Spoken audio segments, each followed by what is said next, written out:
One. Hello and welcome to the grand finale of Business Standards 11 episode 9-day BFSI Summit. Today we have with us Reserve Bank of India Governor Mr. Shaktikanto Das. No, he is not giving the keynote address. He is kind enough to have a conversation with Business Standard in the form of a so-called fireside chat. Sir, welcome to the show and congratulations, you created history. I think Reserve Bank of India's since 1935, no governor has got a second term for 3 years at one go, and you are the second governor to have 6-year term. Thank you. Thank you. So let's start with that, Mr. Das. How challenging is the job? Because you are almost 1 month away from the first 3-year term. Roughly half of it has gone fighting COVID. And many believe that post-economic liberalization as a governor, you have the most difficult task. I mean, there are difficulties like Dr. Jalan walked in the East Asian crisis. Subba Rao had the problem of global economic crisis, post-Lehman. Then Rajan came, current account deficit, high inflation. But yours is something radically different. You see, for any governor at any point of time, there are a large number of challenges. Now, you have to see the challenges in a particular time context. So it's very difficult to say which was the toughest. Each challenge in each period is as tough as the other one. But yes, this pandemic is perhaps, as people have said, it is once in a century or once in 100 years. So to that extent, it has been majorly and largely challenging. Now, talking specifically without comparing with any other tenure, when I came in, the key challenge for the Reserve Bank was the post-ILFS crisis period.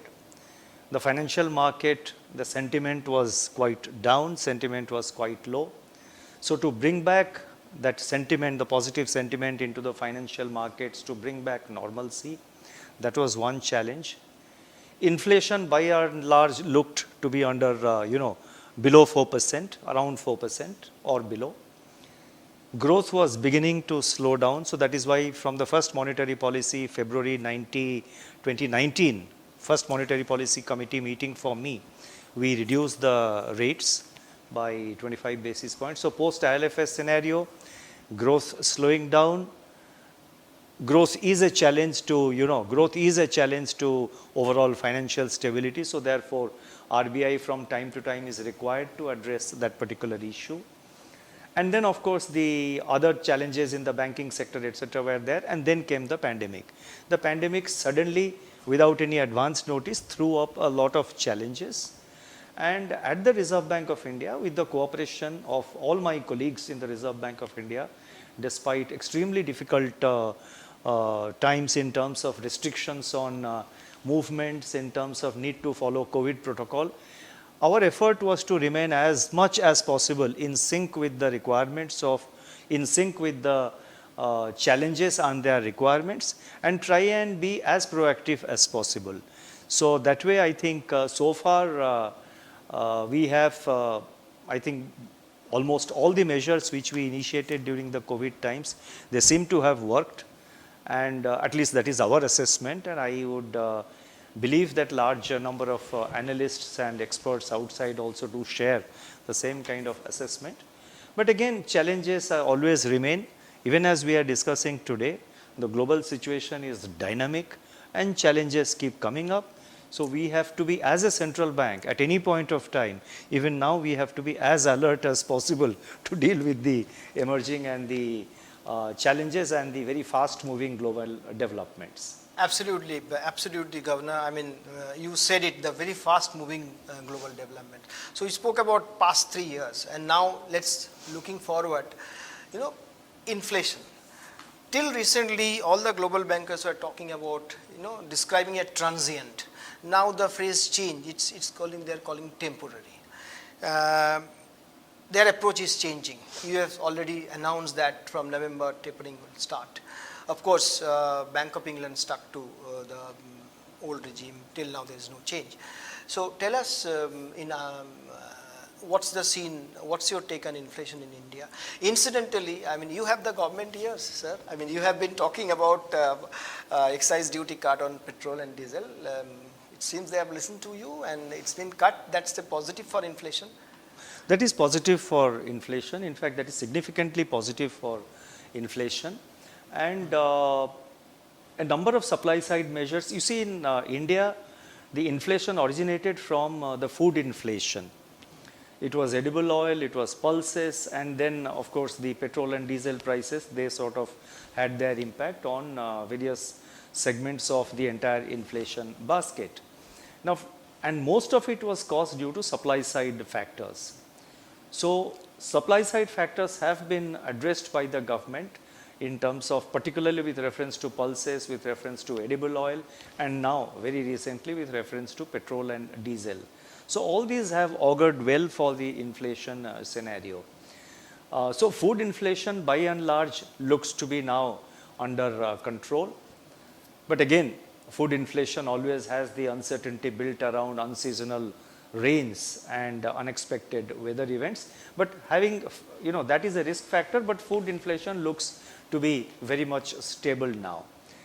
So far as India is concerned, core inflation has remained elevated, and that is a policy challenge, and we are keeping very close watch over the evolution of the core inflation. And fuel inflation has also remained elevated, and so therefore we are very watchful with regard to core and fuel inflation. Food inflation, as I said little earlier, seems to be, seems to have stabilized. Talking about the global scenario, yes, the language is slightly changing. Earlier they were saying that it is due to, it was transitory. Now some of them are saying it is caused by transitory factors. The language is becoming more and more nuanced.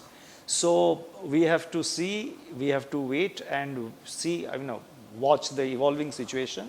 You see, energy prices have suddenly gone up. Nobody expected a sudden shortage of energy or the prices going up. Similarly, steel prices have gone up. Commodity prices, crude oil prices, they have gone up. But there is a sense, at least some people say that they seem to have peaked. But again, these are markets on which it is very difficult to project whether they have really peaked, but they seem to have peaked according to some analysts and experts. And so globally, therefore, inflation has to be very carefully watched for countries like India. So far as our domestic inflation scenario is concerned, whatever projection we gave in the last monetary policy committee meeting of I think this year's, that is the current year, that is 2021 inflation at 5.3%. Our expectation even at this point of time is that it will be in line with our projection of 5.3%, and positive developments emanating from the petrol and diesel prices reduction, which incidentally we had not factored in to our 5.3 projection. That is that is definitely a positive development. And in a very fast changing scenario, one has to remain very careful and one has to be very watchful of the global developments as well as domestic situation. Good to hear that, Governor, that you are saying that you will stick to your inflation projection and there is no downside risk because oil price cut you didn't take into account. Sir, tell us, you have been continuously saying that RBI will continue with its accommodative monetary policy till you secure growth. But certainly for the last few months, they talk about if you see all the macro numbers, if you look at it, high frequency data, it's talking about growth. I mean, there are commentators who are saying India is back on a growth path, something what we had seen between say 2006 and 8, 9% plus growth for 3 consecutive years. So how do you feel? Do you also see the same way? No, definitely the growth impulses have become stronger. The fast moving indicators are looking very, very positive. And our assessment again, as I said in the context of inflation, our assessment is that the growth, the GDP growth in the current year, the 9.5% projection which we have given is, I think it is, we are on the path of reaching that 9.5% GDP growth, and that seems to be, quite achievable at this point of time.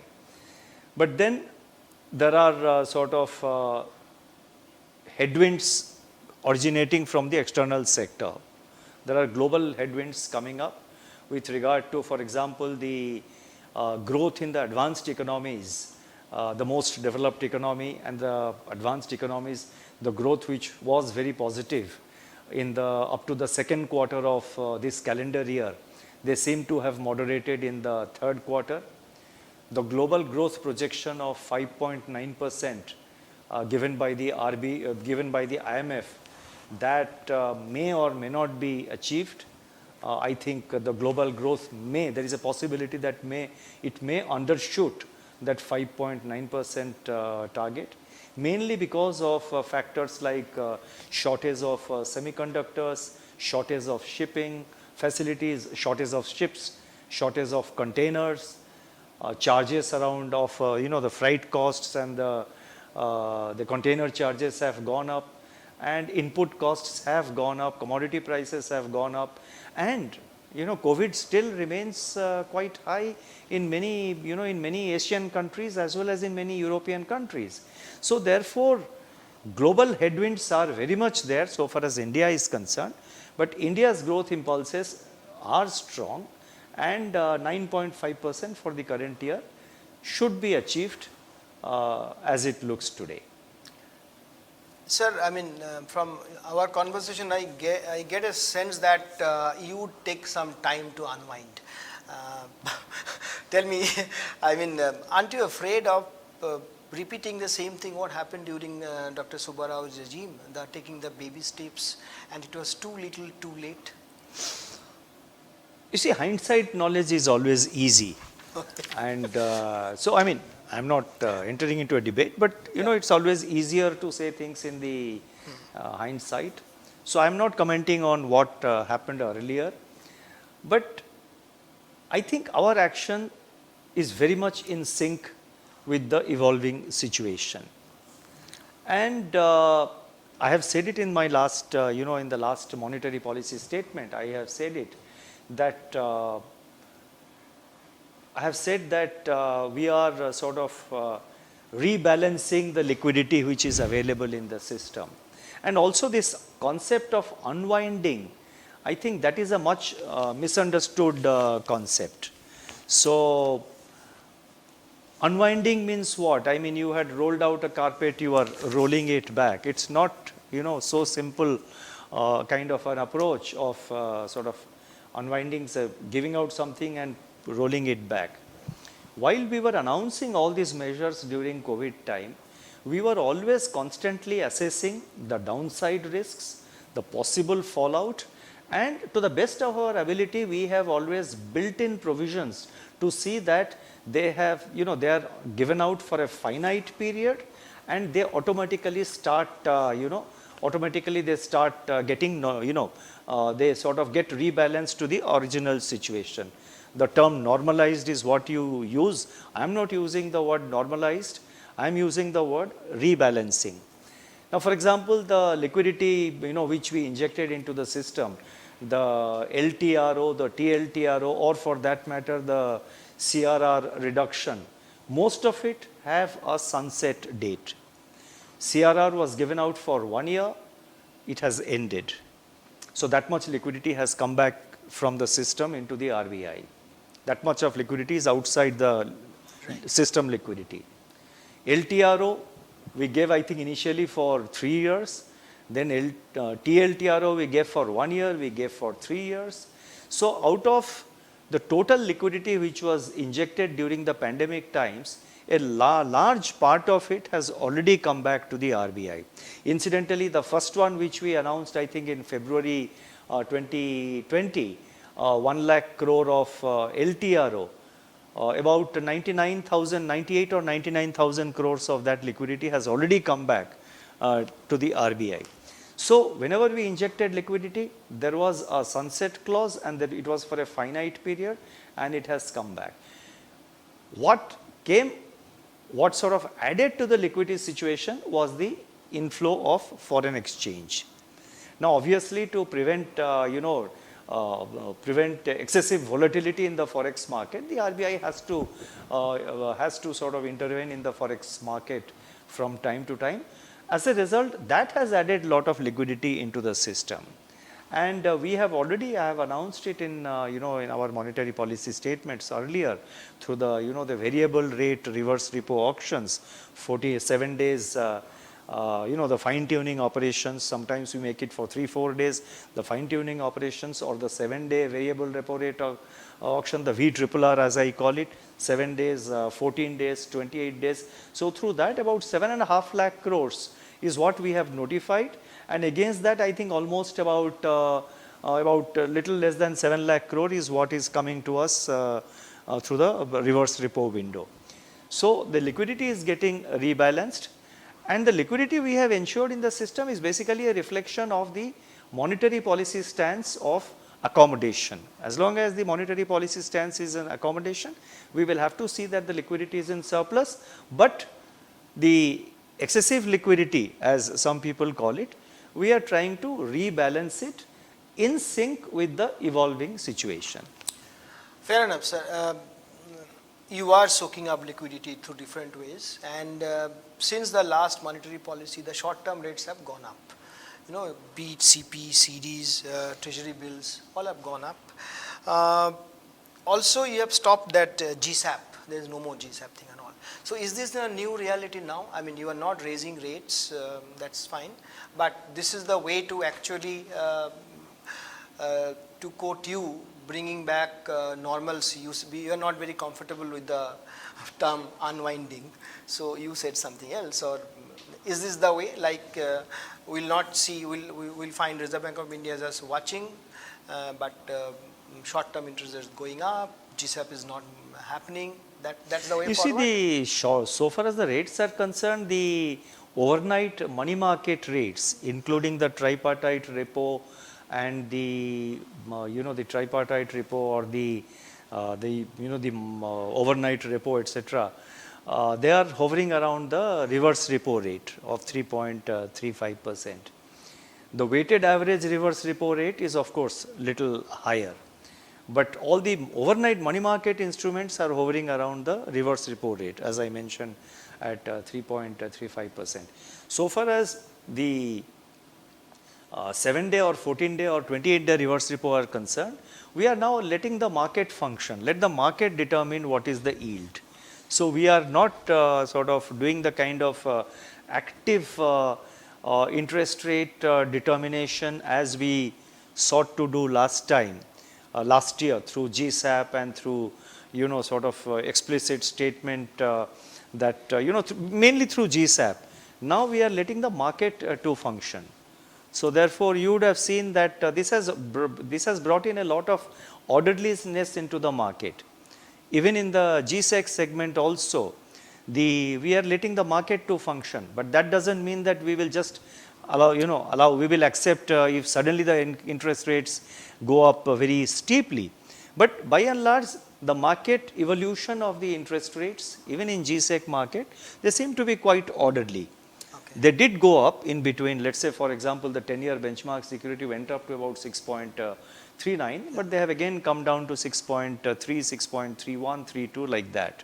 So therefore, I think the market has accepted the reality, and perhaps there is greater synergy in thinking. I don't know. Perhaps there is a greater synergy in thinking between the regulators, between the RBI's expectations and the market behavior. And the market is, I think, functioning in a very orderly fashion. So here is what Reserve Bank of India Governor Mr. Das saying, that he is happy with the market determined rates. I mean, unless it's called for, you will not intervene. In the sense that the markets, particularly for the reverse repo liquidity management, we are letting the market decide. Absolutely. RBI is letting the market decide the short-term rates. Sir, you only raised the problem of plenty in the forex market. the Dutch disease people call it. So is it something we had seen post Lehman? You think it's a real problem of plenty? How do you tackle it? No, not really. You see, most of our forex reserve, which is built up, it's not because of we are a current account. It's not through the current account surplus. We are still a current account deficit country. Last year we were surplus because suddenly the crude prices went down, and it was a different scenario altogether. But basically we are a current account deficit country. So therefore our reserve accretion is happening because of capital inflows, and whenever there is a capital inflow, there is a corresponding liability outside. So therefore the level of forex reserves that we have, it is adequate. It puts us in a very comfortable position. It gives us greater confidence to deal with any volatility should it happen because of taper or because of withdrawal of unwinding, as you call it, the unwinding of policy by the advanced economies. So that way we are much more comfortably placed today to deal with any volatility in the forex market, and there will be it is our endeavor, as I have said earlier, and as has been the policy of RBI. RBI will be in a position to ensure stability in the forex market. We will not see the kind of challenges that India encountered during the taper tantrum of 2013. But at the same time, the forex reserves that we have a corresponding liability, and that is something which we must always keep at the back of our mind. So therefore, and we have to keep at the back of our mind the fact that we are a current account deficit country, which is actually, being current account deficit is, it's at one level, it's quite good. That means you are getting capital from outside. There's a net accretion of capital from outside. Instead of exporting capital, capital comes into the country. So it helps us to finance our deficit, the current account deficit. Governor, from markets to RBI's own balance sheet, you also alluding to it in some way. One of the commentators has recently said that RBI may require capital to keep up with the Bimal Jalan committee recommendations. And this year RBI has bought a whole lot of bonds and dollars. Its balance sheet has expanded by close to 6 trillion, 5.9 trillion. The government will have to infuse about 57,000 crore capital to meet that 20.8% capital requirement which Jalan committee has recommended. And of course, if the rupee appreciate, it will further lessens your capital, which means you will require more capital. So how do you address it? I think, at this point of time, that's a purely speculative question, and the year is not over. The year is up to 31st of March. There's still 4 months to go. So we will be able to reach a conclusion only when we reach the end of the year. But this kind of projection, that there will be a situation where government has to inject capital, etc. I think it's a very, that kind of a situation will not arise. It's a very, very extremely alarmist projection, I must say. We do not foresee such a situation. But having said that, let me say that we will know exact position at the end of the year. It's not correct. It's not possible for me, and it's not correct for me to sort of prejudge and say that, okay, this will be the year-end position. Or probably you would not be as liberal as you have been in passing on the dividend or the surplus to government. No, that will depend on the accounts. That will depend on the year-end figures, and I have no idea as to what would be the year-end figures. It's a function of the market primarily. Okay, sir. With regard to, let me make it very clear, with regard to government to sort of infuse capital, etc., I think it's that kind of a situation will not arise. Okay, sir, from markets to RBI's balance sheet and monetary policy, let's shift to something else, in the banking segment. Now, our bank's retail portfolio is getting fatter. As we speak, overall banking industry's retail portfolio has surpassed the corporate loan portfolio. Now, home loan rates are at historic low. I am quoting July 30th figure, outstanding retail loan 28.58 trillion, outstanding loan to industries 28.24 trillion. Now, what does that mean?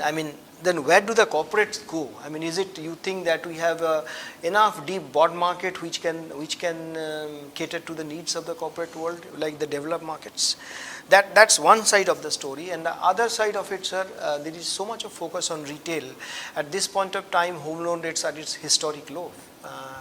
As things normalize, as things, and there will be at some point where we don't see the rates at the current level, it will go up.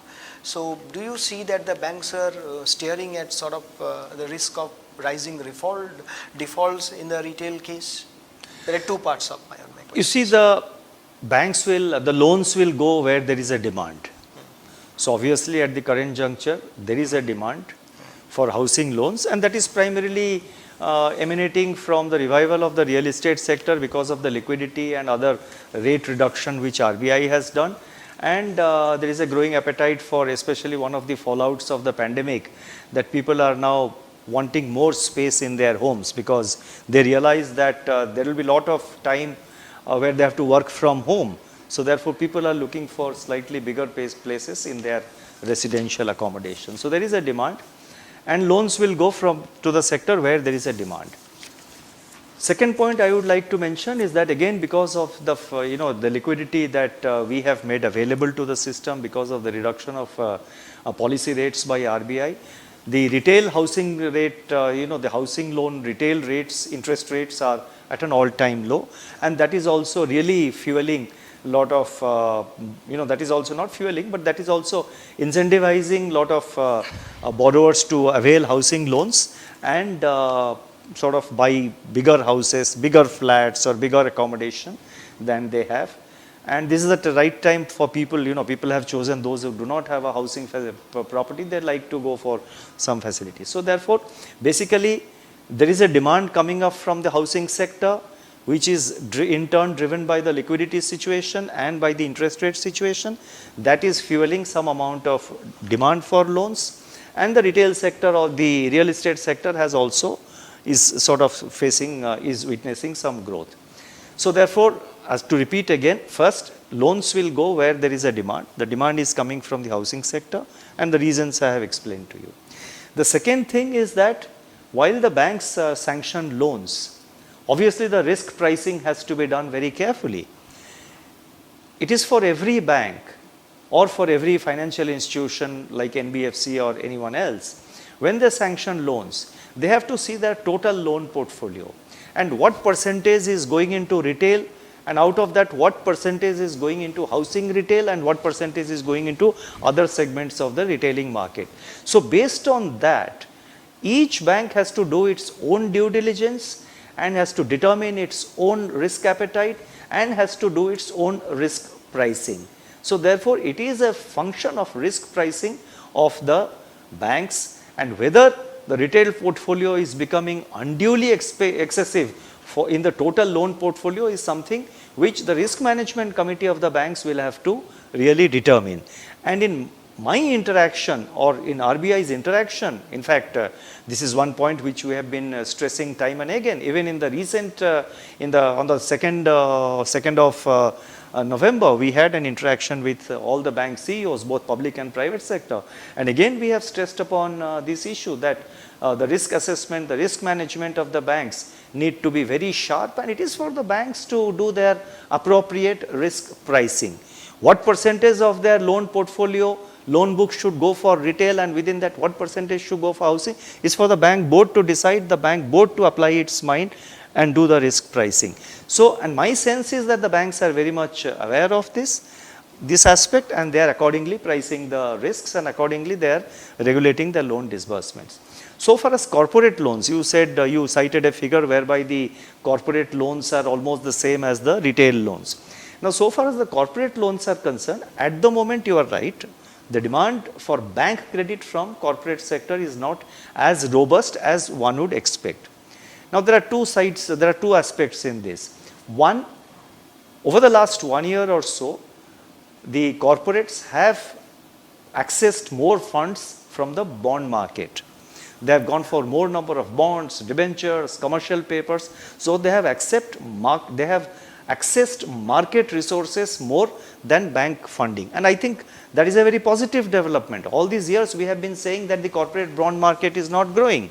But last year the corporate bond issuances were very high, even in a pandemic year. So that is a positive sign that the corporates are looking at the market. And when they go to the market will determine, decide its risk and will price the, price the bonds accordingly. And so that's a positive development which is happening.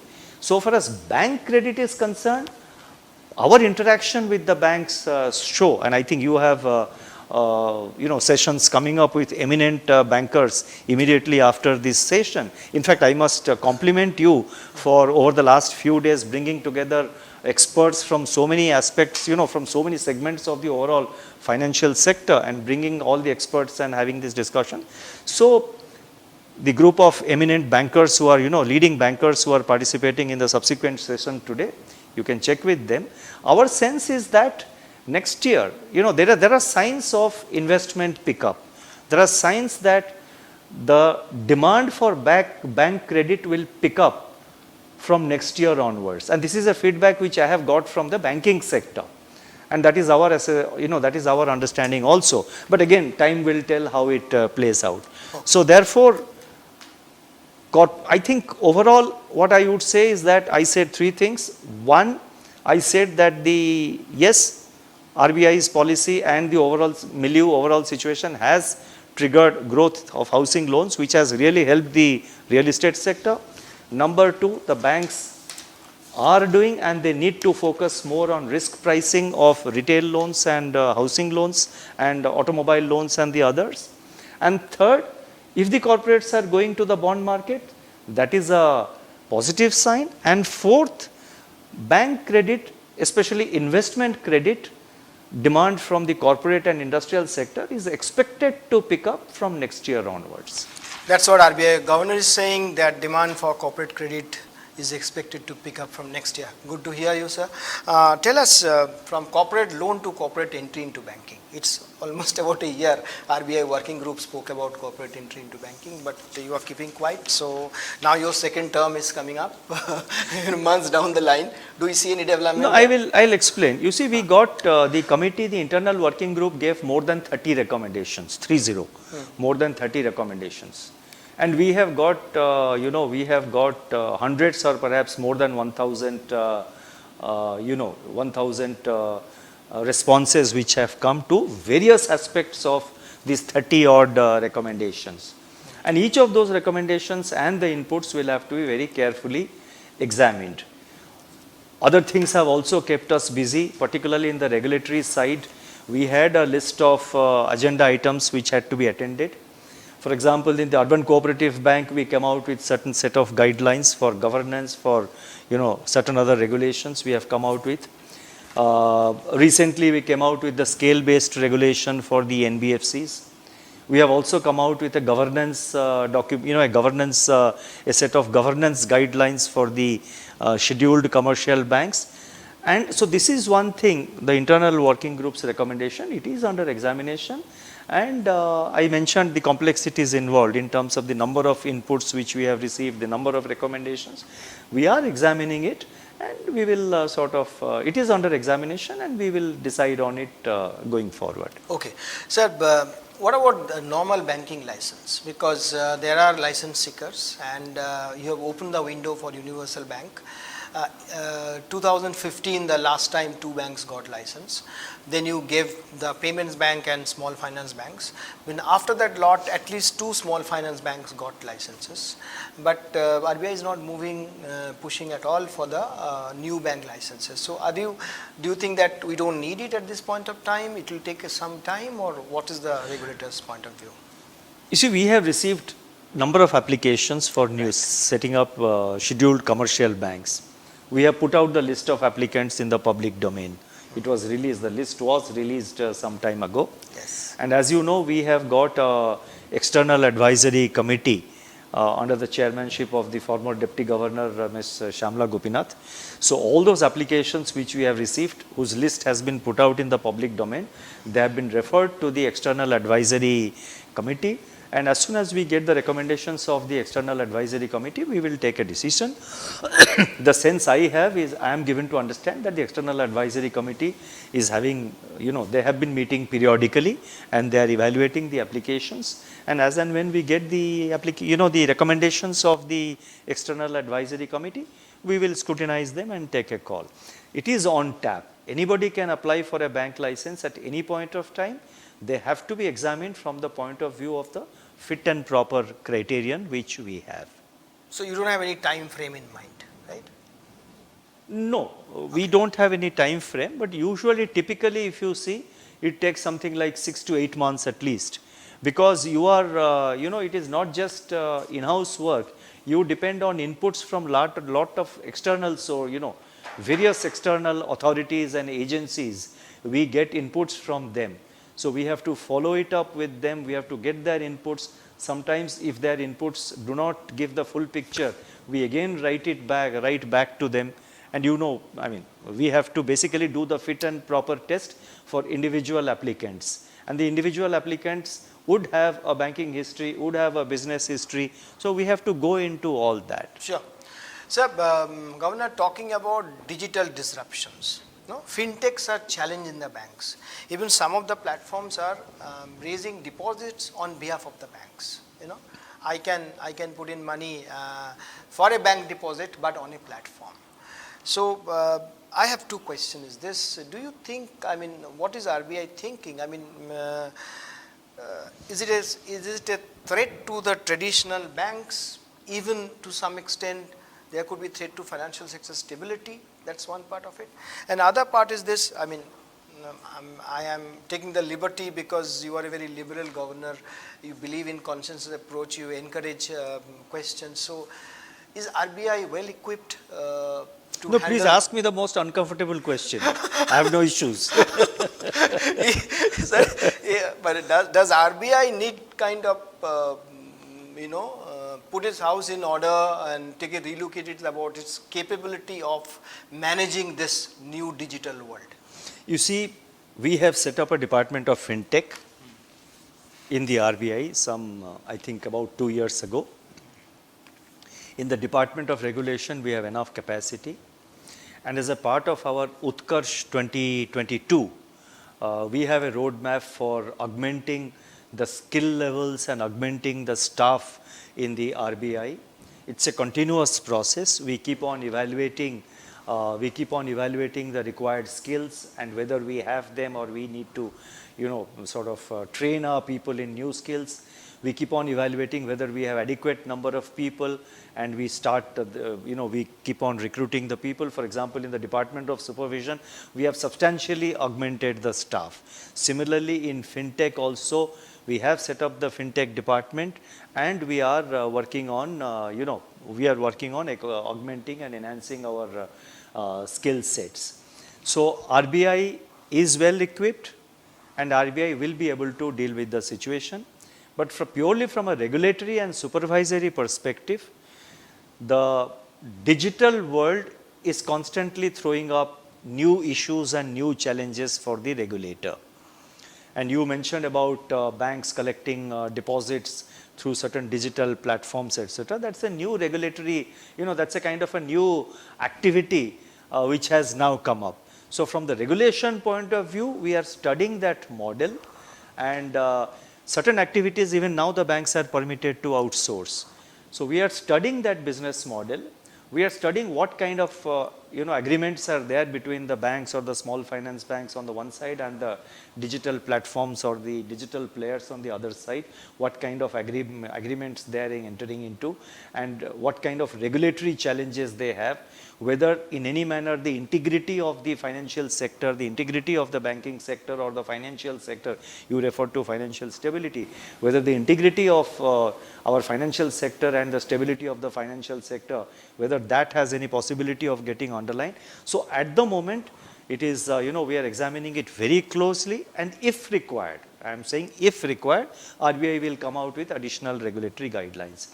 Now, so far as you mentioned about threat to banks, you see, these are not threats, these are challenges to the banks. And the only conclusion that I draw from this challenge, and I am sure the banks also will draw a similar challenge, similar conclusion from this challenge, is that the banks need to be tech savvy, they need to be in sync with the technological changes. The banks need to invest appropriate amounts of money in upgrading their technology facilities, technology infrastructure and technology capabilities. So it is an opportunity for the banks to really harness this digital world, the benefits of the digital world. The banks will have to really harness, and if I mean, it will be kind of an extreme, the banks will have to really take the lead and harness the benefits and capitalize on these. The bank should see this as new opportunities, and this challenge itself is an opportunity for the banks to move, to remain in sync with the modern times. The banking community is listening to you, watching you live. I'm sure. I mean, they have heard you that it's a challenge for them. It's not a threat, and RBI is well equipped in to tackle the challenges as a regulator in the new regime. Sir, and also, if I can intervene on these issues, we keep on engaging with the banks and other players in the field. Okay. We are in constant discussion with them to understand what are their concerns, what is exactly happening. So it's a two-way process. We are almost coming to the close. I know we are taking a lot of your time. No, it's okay. But let's just to get a feel, touch and feel of the big elephant in the room in Indian context is the crypto. There was an interministerial committee where Reserve Bank of India has its representative, other regulators were there, and it was against the cryptocurrency. And I think the budget session, the government, the parliament, it is supposed to be taken up by parliament, but it's never happened. Meanwhile, crypto is going, you see, you pick up in a newspaper, you will find the crypto ads. You watch television channels, you find crypto ads. I know people who stay away from investing in stock market, but they have on their mobile crypto app and they're putting in money. So what's happening, sir? I mean, I know you have time and again, you have made your stance clear, but I just, as a regulator, banking regulator, I would like to hear from you, because it could be a threat to the financial system. That's what people are saying. And I'm particularly asking you because government listens to you. I mean, you have been asking for excise duty cut on petrol and diesel. That happened. So what's going to happen to the cryptocurrency? You see, on crypto, let me reiterate that cryptocurrencies, in whatever name you call it, cryptocurrencies are a very serious concern so far as the RBI is concerned, and we have a serious concern from the point of view of macroeconomic and financial stability. How the issue has to be dealt with, we have given our detailed suggestions to the government.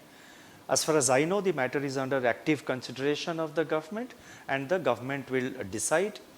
And you mentioned about the crypto numbers, how they are growing. Yes, I mean, in terms of volume, in terms of the amount that is invested, the numbers are definitely growing. And anecdotally, we hear so many things. 10 crore investors, 6 trillion investment. But the number of investors, the sense I have is that I'm not so sure about the numbers which are being quoted. Okay. Because whatever information we have, and I don't claim that I have 100% information, because since it's an unregulated territory, we don't get full information. But whatever information and feedback that we have, so with a reasonable amount of confidence, I think the number of participants in the crypto market seems, what is claimed seems somewhat exaggerated.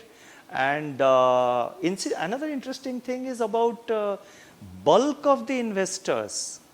About, should I say, about 70% or even more of the participants in the crypto market have invested just about 1,000 rupees, 2,000 rupees, 3,000 rupees. So perhaps there is an effort to enroll as many people as investors as possible. So more hype. So I'm not saying that. Okay. I'm just telling the facts. I mean, people are doing certain activity. As the central bank, we have serious concerns from the macroeconomic and financial stability point of view. We have flagged these concerns. We have also given certain recommendations and suggestions to the government. it is under active consideration of But the Governor, government. if government decides to regulate it and ask you to be the regulator, RBI, you have to do this, right? I mean, RBI will No, have but to- why speculate? Okay. Why speculate? Let the government decide Okay. first, no? Okay, sir. We have come to the end. My last, I would ask you is this: you have explained. I can't. I couldn't have expected more candid answer from you. You did say that inflation is. You are seeing there is no downside risk to inflation, but you see the risks from the global headwinds. Now I ask you that this is the last question. Yes, global headwinds, oil price.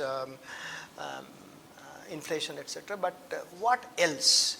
Because that India growth story where everybody is talking about. In fact, there are commentators who are saying, look, Shaktikanta Das's first 3 years only cutting rates, but next 3 years only will be raising rates, because that will be the growth India story and all.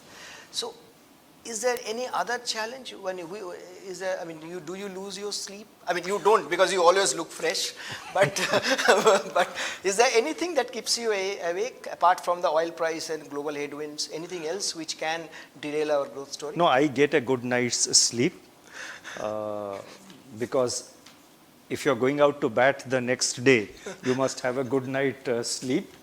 So I get my good night's And sleep. you hit a 6 there. And While not to worry about that. And but yes, I think globally geopolitical tensions are also posing a new set of challenges, and that is something which we have to be watchful. And so far as the overall growth outlook is concerned, I think the overall outlook for India is quite positive.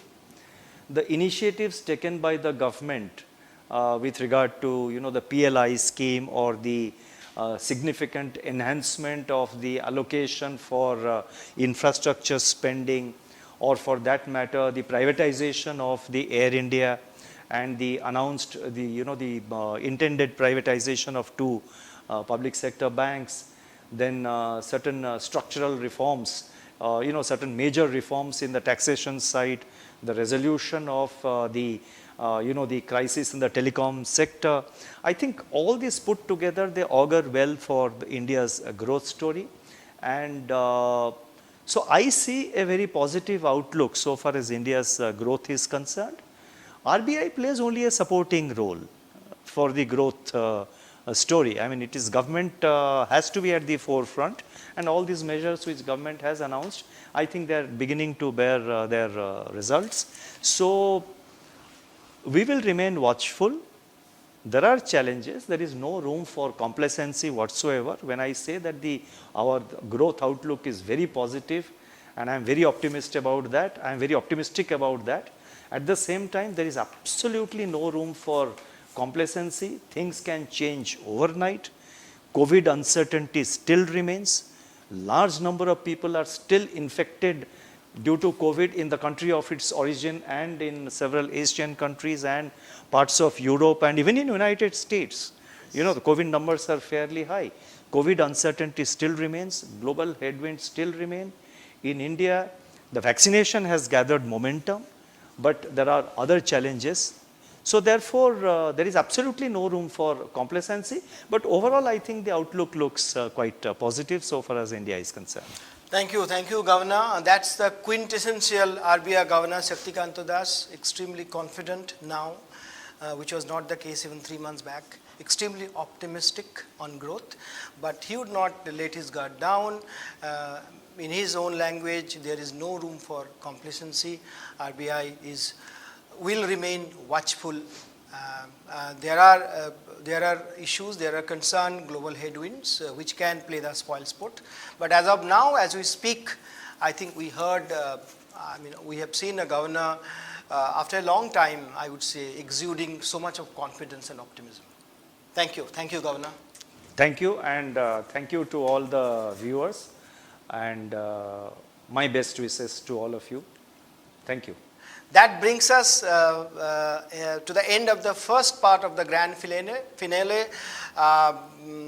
a fireside chat, even though there is no fireside actually. It's a, I would say, conversation with RBI Governor Mr. Das. But I think in the background we have photographs of a set of eminent people Yes. who have gone through the fire and who have managed the fire well and have survived Yeah. and have done well. Yes, I'm absolutely sure, and best wishes. You will Thank you. continue to douse the fire, and you will do that. That's for sure. So don't go away. We'll just take a few minutes break, and then we have the big bank panel discussions with India's largest bank CEOs. See you soon. Thank you. Thank you.